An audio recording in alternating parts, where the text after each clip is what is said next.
జరుగుతుంది. 100% మీకు 6 నుంచి మీకు రేషన్ కార్డుల పంపిణీ అనేది జరుగుతుంది.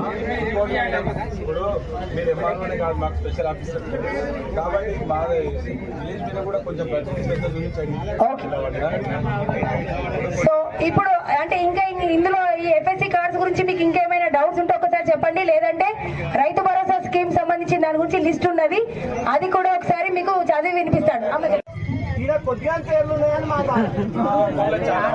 సో మీరు ఇప్పుడు అప్లికేషన్ వినండి. సో మీకు ఇప్పుడు మీరు చెప్పారు, ఒక నిమిషం, ఇప్పుడు నువ్వు అన్నావు కదా ఆల్రెడీ 1000 మందిలో మాకు చాలా మందికి అప్లికేషన్స్ పెట్టలేదు మేడం. ఇప్పుడు ఇప్పుడు మొత్తం అప్లికేషన్స్ అన్ని రేజ్ అయ్యి మేము అన్ని వెరిఫికేషన్ చేస్తాము. రేపటి వరకు గ్రామ సభలు, నెక్స్ట్ 2 days కూడా మాకు మళ్ళీ టైం ఉంది. లాంచింగ్ వరకు కంప్లీట్ గా మేము అన్ని మా నుండి మేము ఫార్వర్డ్ చేయాలి. మాకు అన్ని కూడా ఇప్పుడు మీరు ప్రజాపాలనలో పెట్టుకున్న అప్లికేషన్స్ అన్ని చదివాను కదా ప్రజాపాలన అప్లికేషన్స్ అన్ని.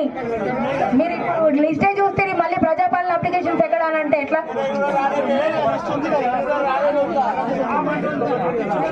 సరే హలో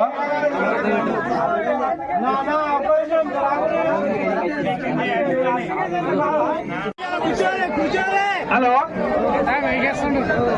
ఒక నిమిషం అందరు జర గడబడి చేస్తే ఏం రాదు. జర ఒక 2 నిమిషాలు కూర్చోండి. కొంచెం నిజం చెప్పేది వినండి. లీస్ట్ లో ఉన్న వాళ్ళు అందరి నోటెడ్ ఉంటాయా మీకు? ఒక నిమిషం కూర్చోండి ఫస్ట్. అంటే మీ ఇష్టం, పేరు చదువుతాం వెళ్ళిపోతాం అంతే. మాట్లాడదాం, కూర్చోండి మాట్లాడదాము, కూర్చోండి మాట్లాడదాం, కూర్చోండి.